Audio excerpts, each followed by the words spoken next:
commandant à place à c'est pas là ça express là ça express what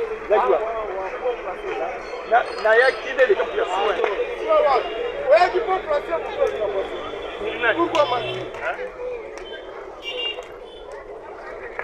ah papa ata batemu babi bopel to nemo ko da bopel ko négocier la mukolo lupa on banda le lo to mo cho do mo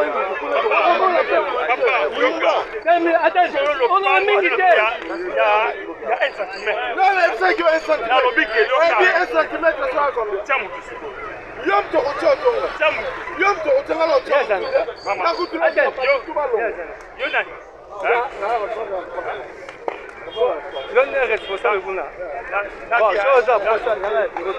Vers 4 heures du matin, un camion citerne de la compagnie Lerescom Petroleum a explosé sur la route Ango-Ango à proximité du pont Caricom.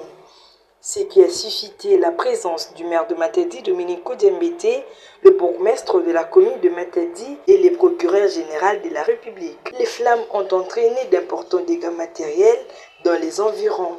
Un gros véhicule calciné, 2 maisons commerciales également, nous explique une victime.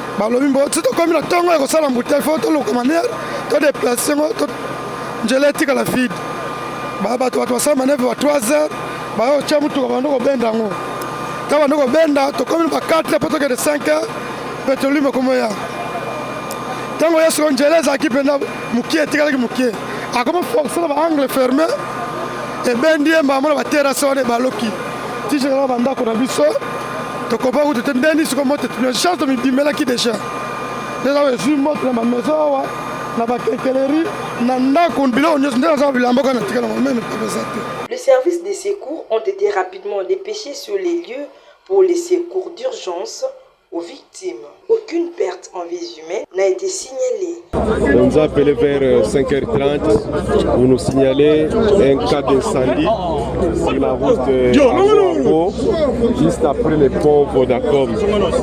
Ça signifie que nous sommes arrivés sur les lieux. Nous avons constaté qu'il y a eu un véhicule citerne transportant du carburant. Il s'est renversé juste sur la voie. Alors vous voyez quand un véhicule contenant de l'essence se renverse, ce choc-là provoque souvent un incendie. C'est ce qui a eu lieu dans les parages. On n'a pas enregistré de morts.